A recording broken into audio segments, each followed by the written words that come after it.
It's now noon, and we are going to start our third Lunch and Learn from the VCU Autism Center for Excellence. Thank you for joining us today. We have Stacy Carr in our chat room, and Stacy is our content expert who will be helping you. If you have any specific questions as we go through, Stacy is the one who will capture your questions in the chat room. We also have Lucian Friel and Terry Blankenship from our technical team who are online with us today. Terry and Lucian will be available to you in the chat room as well if you have technical problems. Lauren Vetere is joining me today as my co-presenter. And Lauren, could you go back to the housekeeping rules for a second? I want to make sure that everyone is aware we are recording this session, and we will be posting this session after we process it. By participating, you're consenting to be recorded. Before we share information from this session, however, we will edit all transcripts to make sure that your identifying information is protected for your privacy. Q&A will be handled in the chat, and any questions or answers that we give, we will also remove your identifying information once we get ready to post that. So right now we're going to start. Lauren is joining me, and Lauren is going to start us off by talking about personal hygiene at home. Thank you for everyone. Everyone can hear me, I hope. I see thumbs up. Thank you for being here during your lunchtime. We hope that you and your family are staying healthy and safe during this ever-changing time. So hopefully we can help a little bit and make your day a little bit better. So the topic of today is teaching personal hygiene at home. And it's a particularly relevant topic today because we're in the midst of a current pandemic. So practicing good personal hygiene can help people stay healthy and safe. And not just now during COVID-19, but through their entire life. And this is a lifelong skill that we want to practice over and over again. We're practicing so that it becomes automatic and that we're doing it well. And it's important to build a daily routine for hygiene. I know that with everything going on, our day-to-day and our schedules are out of sorts. Our current routines are not like they used to be. Our uniform now are yoga pants and sweatpants, and maybe everyone looks really nice from their face up for Zoom and then are in their PJs and jammies below. But it is so important to get back to basics and use this time to really build strong and healthy personal hygiene skills. And an example for that, building it into your day, if it's not preferred for your child, what might be a good suggestion would be to do it prior to something that is more preferred.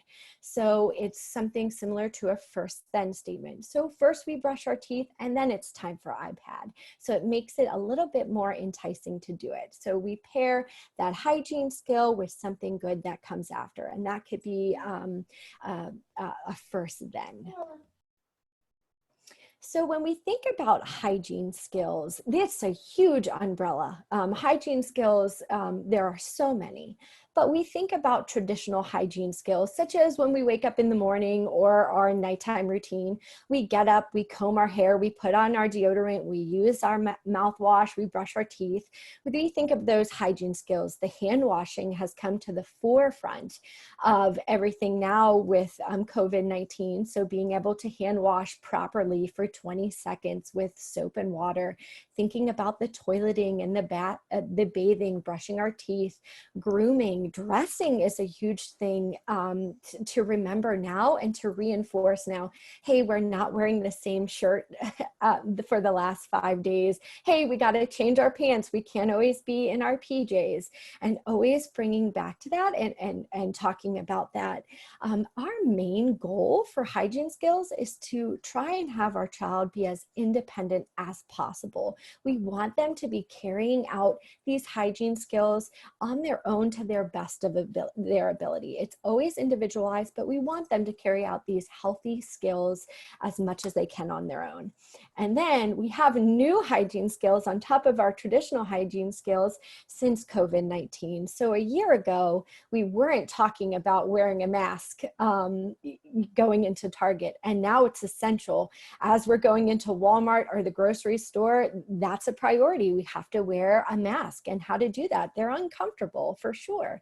And thinking about not touching eyes or mouth or anything on the face to keep ourselves safe. That has now been a skill we have to reteach and practice. I love the elbow mouth cover, or for teaching kids, we call it the Dracula cover.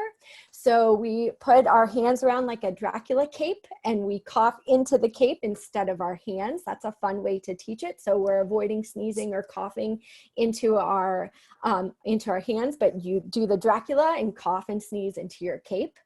And then the last two bullet points really talk about that social distancing. So now keeping our hands to ourselves, we're not having handshakes, we're not touching others. The 6 feet away is the new health guideline. And there's a fine line when teaching these skills as a parent, because we really want to make sure our children are healthy and safe, but not fear others from COVID-19. So what we're talking about today is habit training. When we're talking about building routines in hygiene, it's about creating healthy habits and breaking unhealthy habits. And that's how we're going to break this session down. So Dr. Schall is going to talk about building healthy habits, and then I'll talk about breaking healthy habits. But like I said before, this is a perfect opportunity to build these habits and break them at home. Has a priority for health and safety, and also having a little bit more time to practice it and reinforce it and really give it the time and the effort. And so thinking about some good habits that we can work on is healthy eating, exercising, getting fit, having a good night's sleep, brushing our teeth twice a day, and thinking about general breaking some unhealthy habits. Could be not smoking or not eating a tub of ice cream at 3 a.m. in the morning, or maybe not biting our fingernails. And then we get a little bit more specific for students or children with disabilities. Maybe nose picking now is a priority that we just can't do. That's fingers in their mouth, or in their nose. That can be a safety concern.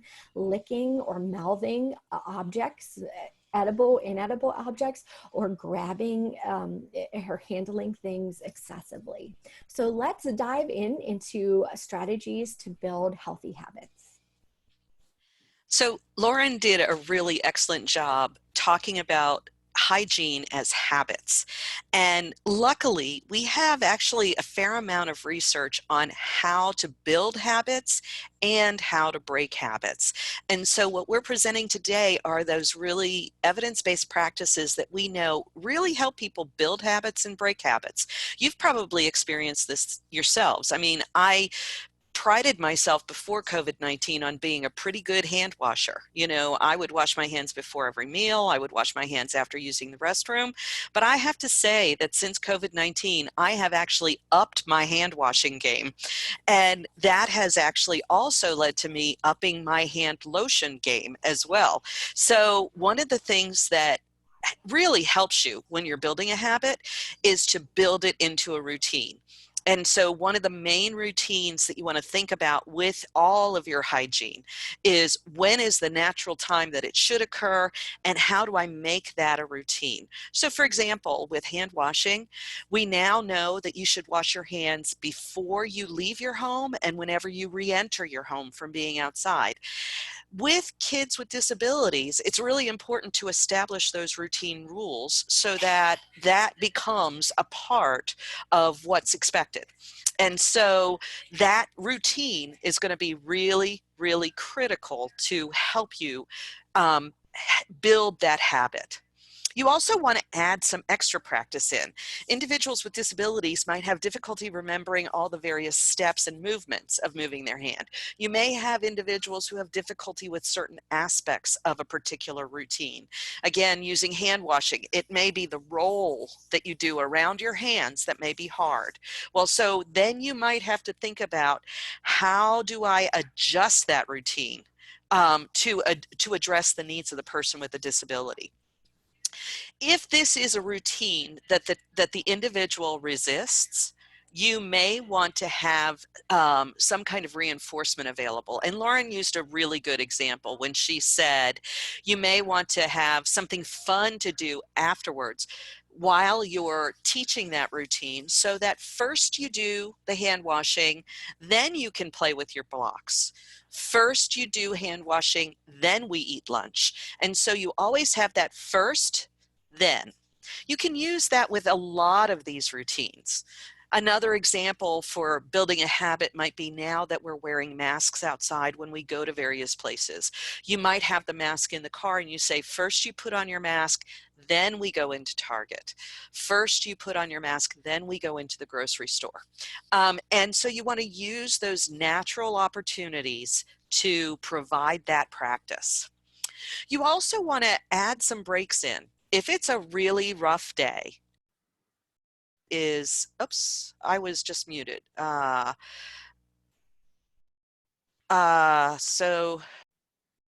I think I'm unmuted.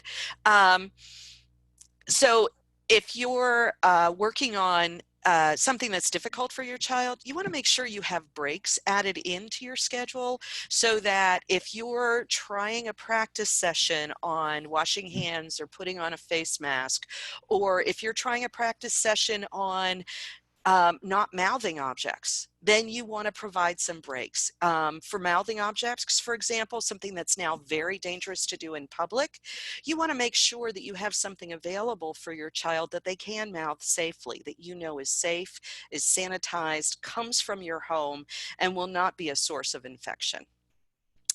You want to be proactive. Plan this in advance. Say to yourself, okay, my new routine is, every time we leave and enter the house, every time we go to the bathroom, before every meal, every time we touch something that's new in our house that wasn't there previously, that's hand washing time.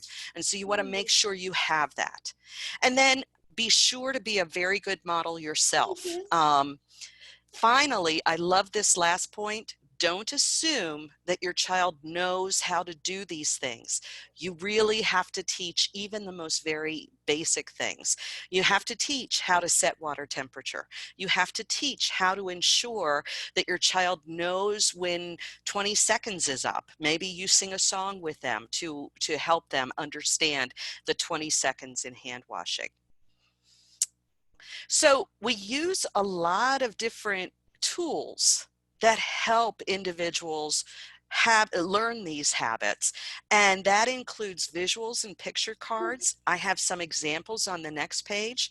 We've actually created social stories and social narratives on our web page. We're going to share that information with you at the end of this session so you can access it.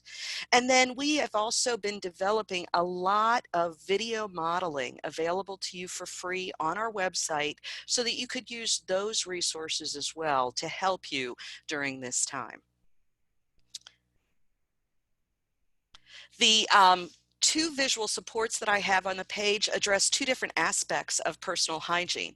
The one on the left side of your screen is a visual schedule for a girl who is learning to use the bathroom by herself. And you can see the steps are there. This is using kind of a cartoon drawing. There is a website that we're going to share with you at the end of this, where you can actually get these kind of cartoon drawings for free as parents at home. The idea here is that you want to copy and paste pictures either from the internet or from a website where you get this for free into a document that you could potentially print on your printer at home. Another option is to save this as a document either on a phone, an iPad, or a computer that you could use to show your child while you're practicing the routine. The example on the right is actually real pictures. And this, in this day and age, this might be the easier way for you to develop a visual support, because you can see that the pictures, you can just take those with an iPhone. Now, obviously, someone else took the hand washing picture, because you cannot take the hand washing picture and have your hands in the water. But it's a pretty easy to do that with an iPhone, or I say iPhone, with any phone these days, and that may be the easier way for you. This shows an example of the video modeling that we've been developing at VCU ACE. This particular video is available to you on YouTube. A number of our video, and it hasn't yet been uploaded to our webpage, but a number of our videos are on our webpage. And again, we're going to share that information with you at the end of this session.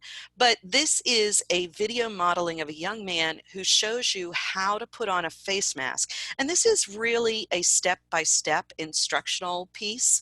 And he's kind of a cool young guy. He also happens to be someone on the spectrum who provides an example of how to do this and talks about tightening the nose clip around your nose. And so again, these are really helpful materials and resources that you can have available to you as you work with your child around these new hygiene skills that you have to build.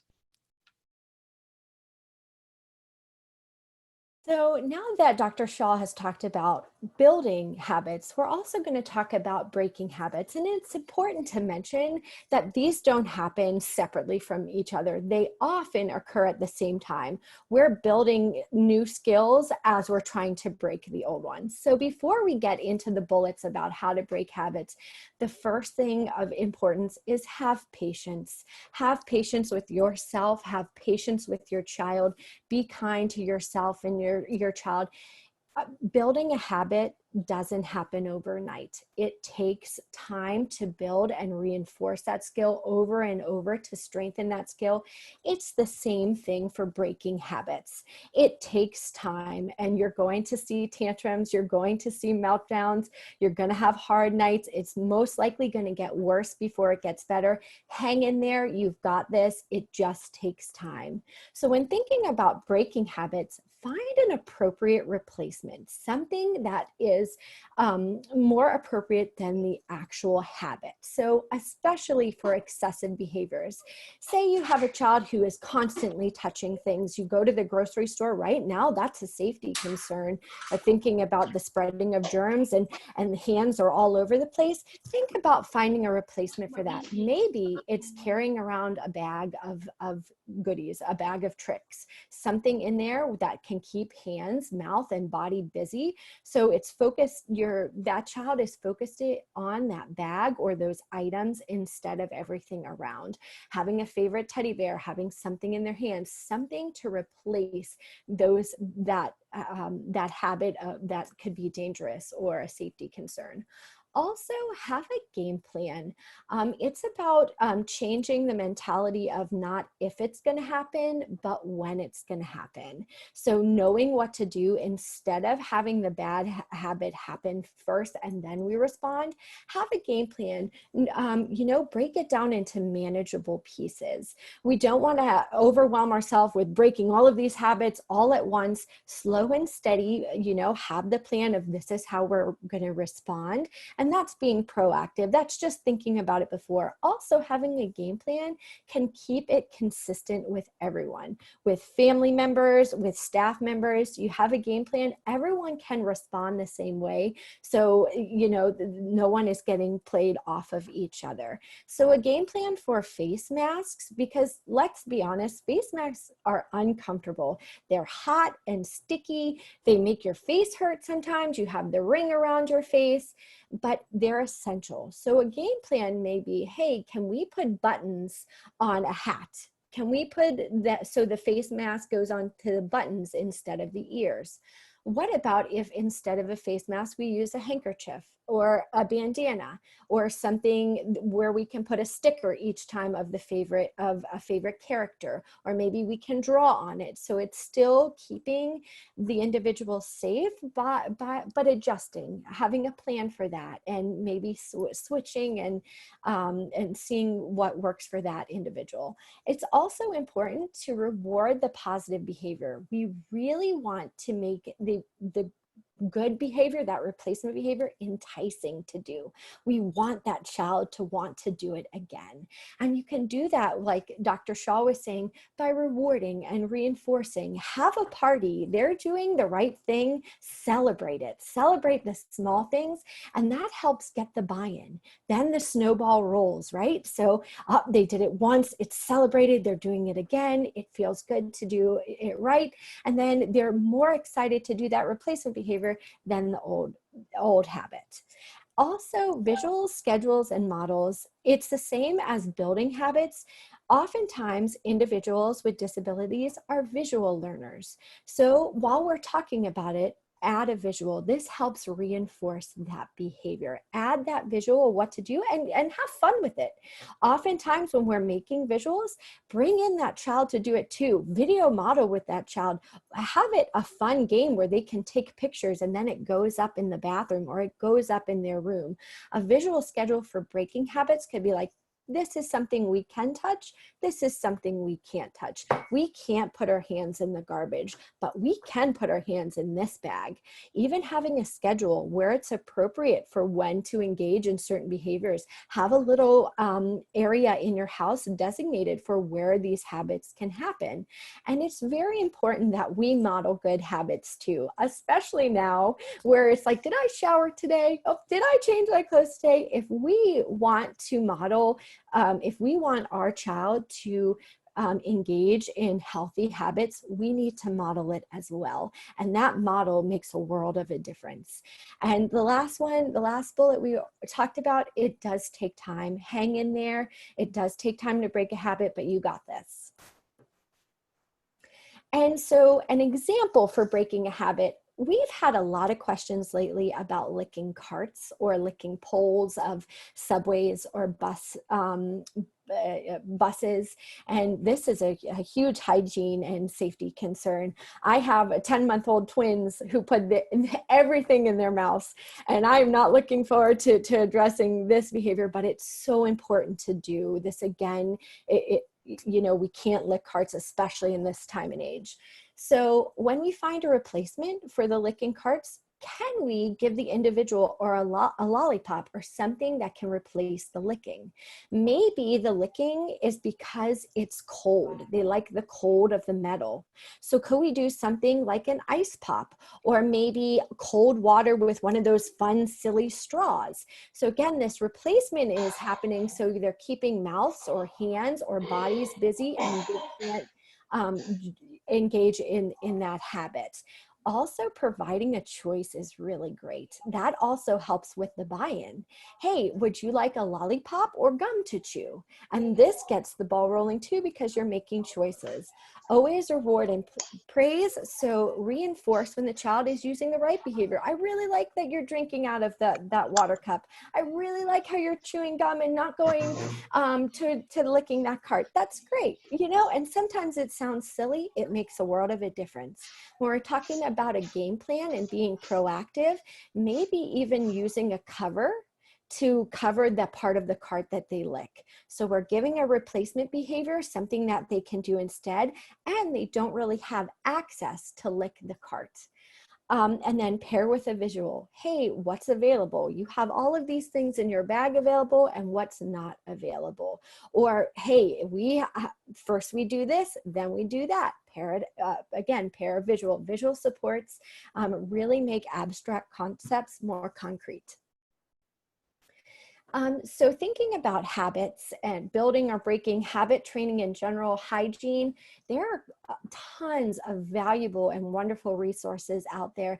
Don't reinvent the wheel if you don't have to. Have fun with visuals. Have fun working on these skills with your child. So VCU has COVID-19 resources talking about how to wear a mask, how to wash your hands, how to adjust to change. What is a virus? What do I do if my family is sick? What if I'm not feeling well? So all of those resources are available through the VCUautismcenter.org. There's also parent resources. Another free visual is the Do to Learn is great. There's so many valuable things out there, and just adjust it to the needs of your family, and guide all of this by what your individual and what your child needs. I can press on it. And so if you look here, if you go to VCU Autism Center for Excellence, here are a bunch of different visuals. What So, is the virus? Lauren, you might have to stop share of the, and then share your browser because we still see the slide. Oh, gotcha. Sorry for that. The visuals are right there too. The website, and again, VCU Autism Center for .org, there's all resources available there. So I think Stacy is going to assist us. If you have Yep. questions or comments, you can use the chat, and Stacy will read them out. If your question or your comment isn't clear, Stacy will work with you to make sure that we get the question. So. Okay, we have a comment that Jennifer said, also homemade masks works well for her child. I think that's a great idea. If you have access to some of their favorite characters or whatever, that could be a fun way to make a mask that they will like to wear. Mm-hmm. It's, you know, Stacy, that's a really good point. And in fact, even purchasing, they have all kind of masks now. Most manufacturers of like athletic wear are now making face masks as well. So they do have moisture wicking face masks and all of that kind of stuff. And you can find a lot of face masks with the various characters that your child might have special interest in. I've seen everything from Thomas the Tank Engine to Marvel in face masks. And so making sure that you pair that with your child's interests might help with the wearing of the face mask. And it also disarms a little bit. When you see people out in the community with masks, it's scary, and it's a new sight. So as much as we can pair something that can be kind of scary with something kind of fun can help too. Excellent points. Julie has a question. What would be a replacement for putting items in the student's nose? Good question, Julie, and this is a tough one. So the first thing you want to do is there's almost no direct replacement for putting things in the nose, but it might be that you always have a tissue available to clean the nose. That might be the beginning of a replacement. The other thing that is interesting is you might want to actually encourage more face mask wearing, because one of the things that naturally happens when you're wearing a face mask is that it's a reminder not to touch your face and touch your nose. And so that actually might act as a little bit of a deterrent. But then the other thing I think you really want to do is, in terms of replacement, is work on hands in pocket or work on holding things in hands. And so when you think about your child having things in their hands, and that you reinforce that they still have it in their hands. That initially when if I were working with someone who had difficulty with putting things up their nose, I think I would probably want them to hold something bigger that would not fit in the nose, like a bigger toy. I would avoid small toys. I would avoid Legos. I would avoid anything that could actually fit in the nose, but I would go for bigger. And so this might be a child who has too much access to small things. So that's another thing that I would do, is I would limit access to things that actually fit in the nose. Obviously, you can't limit access to every single thing that would fit in the nose, but that would be a start, especially around toys or other objects that the individual might interact with. Elaborate a little bit on the details. So this is a child who, if you give her anything like a tissue, she will want to eat it. Okay. She left me, and she has a history of, she has long hair, and one of her things that she typically will do is she likes to dip her hair up her nose. Okay. So that had been her original kind of approach, but apparently while this whole COVID experience has been going on, she's expanded it to her mom. I was talking with her today, and she said that she had put a penny up her nose. So it's like, okay, this is definitely not good. We need to come up with some replacement options here. Yeah. Thank you for popping in and asking that You're question. welcome. That is And helpful. I think also pairing it to talking about replacement behaviors, but maybe pairing with a visual or a social story of why, and pairing it with reinforcement. We don't have anything in our nose. Set a timer for 5 minutes. We earn this. And Yeah. so it's really pairing appropriate behavior and good things with reinforcement and reward along with the replacement behavior. Yeah, I like that. I'll definitely give her that heads up. Thank you. Sure. I think the other thing that I would think about in terms of, you mentioned the hair going in the nose. The other thing that I would want to make sure of is that there's no polyps or anything. So there's always the possibility that you're looking at some kind of medical component. If she has polyps or if she has particular sensitivity to allergies. Now, right now is not the best time to get a doctor's appointment for obvious reasons, but it's possible that there could also be a medical component to this. So as soon as you're able, and I would actually have a doctor's appointment to make sure that there's nothing anatomically going on with the nose that might lead to this to be an interest in the first place.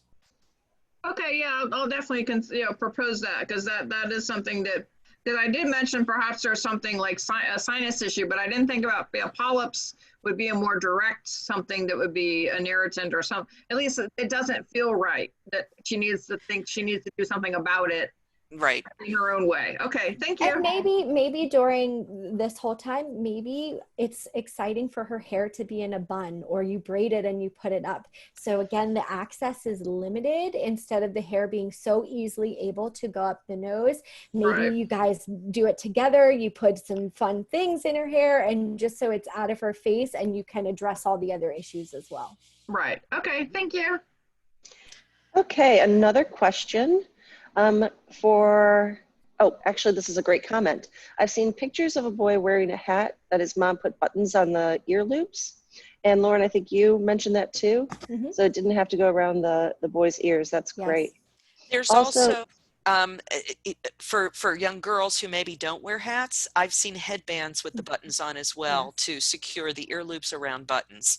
So mask wearing, I think, is going to be an ongoing challenge for a while. And so it's important to think that through. Okay, for children who identify with a favorite character or superhero, power cards can be helpful too. Mm-hmm. You know, there are so many superheroes that wear masks. You know, and so you can capitalize on that as well. Batman wears a mask. Now, Batman's mask covers his eyes, and it would be great if we could get the Marvel universe and the DC universe to come together and begin to show superheroes with masks on as well. Probably won't be long before that's a thing. So. Okay, here's a question from Angela. Are there any tips for a child who spits in their hands constantly and rubs them, and a child that has pica and may not keep a mask on? So these are particularly difficult challenges, and I expect previously we would think of spitting, and I don't know the child's other complications, but it's gross, but we would not prioritize it like in the area of hitting. In the age of COVID, spitting now becomes a very serious behavior. And so its priority level is probably going to move up the chain of behaviors where we would intervene. with a child who spits, there are a number of things that you want to think about. So first of all, you want to think about what is that sensory sensation, and can we replace that with something? You know, there are some of those clear clays, not clays, but like a Play-Doh type substance that are Goop. cool. Goop. Thank you, Stacy. That's exactly what I was thinking of. Cool and a little wet. Can we redirect that child to play with goop? And can the mom have a small purse of goop, or some similar gelatinous kind of sensory experience? A child like this might really enjoy some of those sensory bags that we can make. Like, can you fill a Ziploc bag with shaving cream and then a little bit of a couple of drops of food coloring, and then maybe some texture, maybe a little bit of some toys or something also in the bag. You want to zip that closed, fold that Ziploc over twice, tape it, and put that in another Ziploc. That then becomes a squeezy toy. So, Even now, Jello yes, too, and that's edible, so you don't have to worry about eating too much. Jello is that kind of viscousy feeling, and then always pairing it with that reinforcement. So it's more enticing to engage in something that feels similar, and earning something great and having that positive feedback from it. I've even seen what Dr. Schall was talking about with the bags. There are clear, like aloe vera lotions that are non-toxic too, that can go in the bag, and they're clear. Put some beads in there too, or some glitter or sparkles, and that can be interactive as well. yeah. And these are things that you can make at home for relatively low cost. There are also things that you can find in your local Target or your local CVS, and those stores are at least open right now, so you can get them. And so for a child who's doing a lot of spitting, you want to look to replace that with similar sensations. And then, as Lauren pointed out, that has to be paired with reinforcement for having either clean hands. You might want to use the term clean hands, or dry hands. You want to make sure that you're reinforcing the absence of spitting. When you reinforce that absence, the other thing to keep in mind is to have that visual. And so when my hands feel hot, I can grab this. That might be a visual that you create. Again, you could use it, you could use pictures from your iPhone or from some other picture device that you could access. Pudding, chocolate pudding or vanilla pudding is also another edible. You want to do that within limit, within reason too, with the sugar and all of that. But that could be a way to at least get it started and to build in that instruction and kind of move away from the spitting. And it also provides you the opportunity to wash hands afterwards. So you get a bang for your buck there. You give the child the sensory experience of digging their hands into pudding or Jello, maybe doing some finger painting or playing with it, and then they wash their hands. So bang for the buck, 2 for 1. I've also seen cookie sheets and putting either shaving cream or something like that on it so that you can move your hands around, work on the alphabet. But that's also another way you can work on some of those skills, but get to wash your hands too. Yeah, and the nice thing about shaving cream is it doesn't taste good. So if the child is going to lick the shaving cream, it's going to taste like soap. But then it's also going to be a cleaning agent. So shaving cream is basically soap. So when you're playing in the soap, for a child who's resisting hand washing, that might be a way to begin that process of hand washing as well. Erin had a comment that she had a student who spit on her hands and rubbed them. So she cut the fingertips off cotton gloves so she could still use her iPad, and had her wear her gloves, and that worked for her. That would be a great strategy. Thanks for sharing that, Erin. Especially if you're going out in public and you don't have access to those sensory experiences. You maybe can't carry the shaving cream out in public with you, but you do want your child to be safe. So cutting the fingertips out of gloves, or even just wearing the gloves in public, kind of teaching that, because it's not very fun to spit on your hands when you have gloves on. So. I realized that hers was a sensory thing. So every once in a while we'd put hand sanitizer in the gloves, and it helped with the sensory that she liked on her hands too. Excellent. Fantastic. Yeah. Excellent. Yeah, when you use hand sanitizer, you get that cooling sensation because of the amount of alcohol in it. Thank you, Erin. Great collaboration. I love this. Would gloves be considered a restraint that needs parental permission for the student? I am not a legal expert, so please, and none of us on this webcast right now are legal experts. So I'm going to share with you my thoughts on that, and maybe share with you whether or not how someone else might view it. So I'm going to give an attempt at this, but please don't take this as legal advice, and please don't leave this chat and say Carol Schall said it's not a restraint.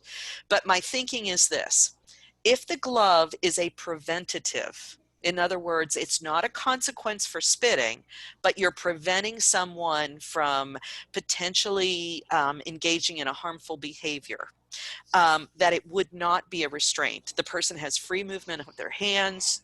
Cutting the fingertips off means they have free movement of their fingers. And so to my thinking and my understanding, I do not view it as a restraint. However, if you were to begin to use it as a consequence, such that every single time the person spit on their hands, you put the gloves on, it's possible that that might be viewed as a restraining or a punitive practice. And so I think that's where the line might be. But again, I'm not a legal expert, and no one else on the video chat today is. So I would encourage you to confirm with whatever legal experts advise you or advise your program. Lauren, do you want to add to that? I think you said that great. And even to maybe having a choice of gloves. So then you have a variety, and the actual child is part of the process as well. So they're choosing, there are cloth gloves, there are the rubber gloves, as much as you can provide that choice, and then it becomes, that conversation piece. Great point. Back in the 80s, it was fashionable to wear one glove. So unfortunately, we don't have that right now. One thing I might add is that it's always good to have parental buy-in and support in any sort of intervention, because then they can work on it at home as well. And if everyone's on the same page and you all have that game plan, it might be easier to make progress. Okay, what about students with pica? We have tried chewies in their mouth, but the student will pull out the chewy to still lick or chew on other items. So I think this is a really important question. My question about someone who has pica would be, what is it that they're seeking? What are the characteristics of the things that they seek to chew or put their mouths on? Is it hard and cold, like a steel shelf or the handle of a shopping cart?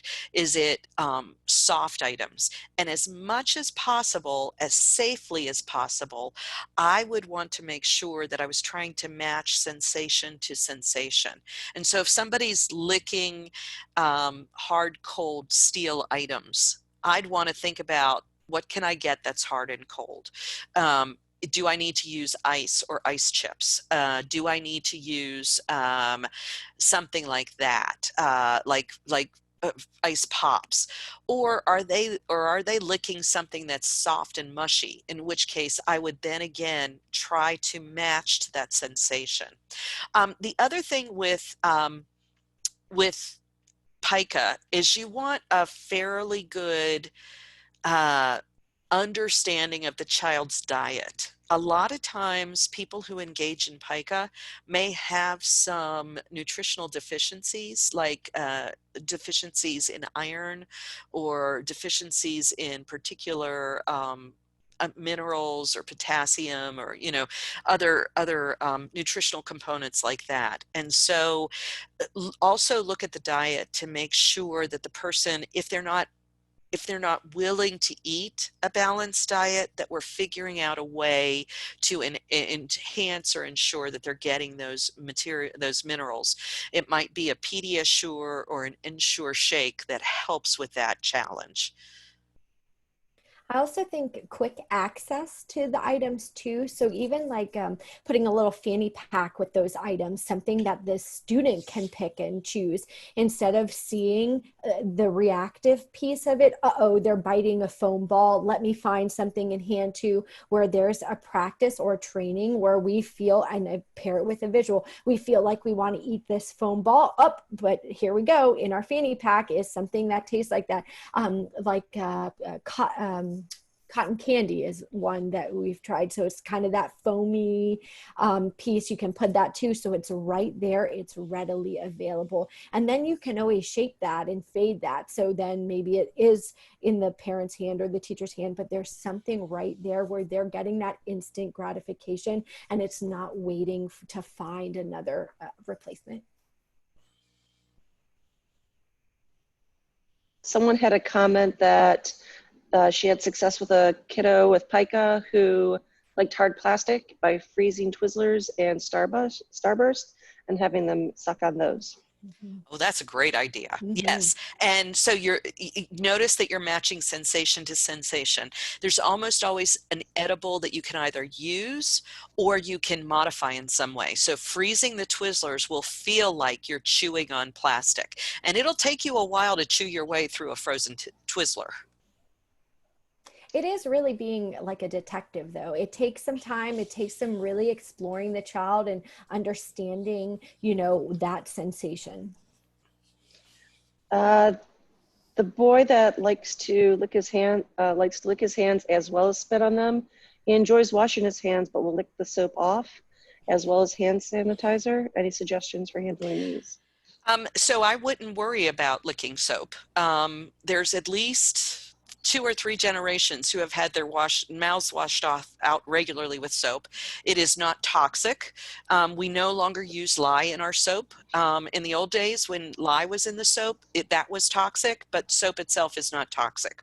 However, hand sanitizer does pose a little bit more of a danger because of the alcohol content that can be dangerous to children. And so for a child who licks the soap off, I actually would not sweat licking the soap.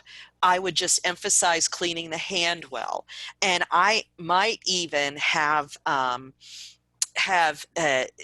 like say, okay, this is the only time you can lick your hands. We use a process sometimes that we call stimulus control, which is we actually reinforce the person for engaging in the behavior at a specific time. And so in this case, we might not be successful in fully removing hand licking and hand spitting from the child's repertoire. In that case, we might move to having him be allowed to lick at certain times. And certainly when he's washing his hands, that final rinse will ensure that the hands are clean. So I would not sweat soap. I would avoid hand sanitizer with that child because of the toxic nature of the hand sanitizer. Lauren, did you want to add something? Maybe even like the antibacterial wipes when the soap isn't available, or looking for specific soap that is non-toxic. But for the hand sanitizer, looking for those like wet hands or wet wipes instead, because sometimes you just don't have soap and you may have to use an alternative. So maybe for those situations, it's not necessarily a teachable time. So then you use the wipes. Stephanie had an idea saying that could you have him use a spray bottle to spray water onto his hands? Oh, that might be a really good replacement. It's worth a try. I would invest in the spray bottle with the nozzle where you can adjust the type of spray, so that if it's a mist that the child likes, if it's a direct pinpoint spray or something like that. Someone said explore recipes for edible soap. Oh, there are recipes for edible soap. And so, yeah, you can find those on the internet as well. And there's even recipes for edible bubbles, you know, blowing bubbles for kids who have pica. It's actually a pretty fun activity to blow a bubble that tastes like grape, and you can chase after it and lick it. You know, that's kind of a fun activity that involves getting some motion into the day, getting some movement into the day, and doing something that feels a little bit against the rules, which is always a little bit fun for kids as well. Is there a charge for the picture cards on Due to Learn? And I believe there is not. There are some that are free. There are some that there is a charge for. You just have to be careful when you're on the website that you select the ones that are free. And keep in mind that the cheapest way to go about this is to take your own pictures. So if you have a phone, or if you have an iPad or a tablet or a computer where you can take pictures, that's going to be your best. I have also used Google Images. You have to be very careful when you use Google Images, though, because sometimes you get pictures you don't want to see. But I have searched on Google Images, for example. I actually used an example, that the hand washing example that I had was a Google image that I found because I typed in visual schedule hand washing and clicked on Google Images, and that was one of the ones that popped up. So you might even be able to find a free visual that somebody else made and put online for you. So don't be afraid to use Google. Just be careful that your kids aren't with you when you search visual schedule using the potty. You might get things you don't want to see. So let's take this one last question. Where did it go? Do you have any ideas for nail biting at night? Oh, good question. This actually might be an area, not a restraint yet again, the way I think of it, but I would want to talk to the parent. Because we're doing so much hand washing, the other thing that I've added into my hand washing routine is the last thing I do in my day is I wash my hands really well, put on lotion, and go to sleep. Some people even put on lotion and a glove and go to sleep to help moisturize the hand. And so I would encourage you to do something like that for nail biting at night. And I would encourage you to think about a lotion that maybe doesn't taste so good. Again, more as a deterrent than as a restraint. You're not doing this in response to a child misbehaving. You're not putting the gloves on because they did something wrong. You're actually just preventing a problem. I would also think about Band-Aids. If the child is biting the nails so far that there's bleeding involved, Band-Aids often act as a deterrent. And then finally, some people have gone to the level of, there is a nail polish that you can paint on that tastes terrible and is built to stop nail biting. And so you could also use something like that as well. So again, the whole idea here is, how do we prevent something? You cannot, I would never recommend that a family member stay up all night, try to catch the nail biting, and then redirect the child. That's just impossible. So see if you can try to prevent it.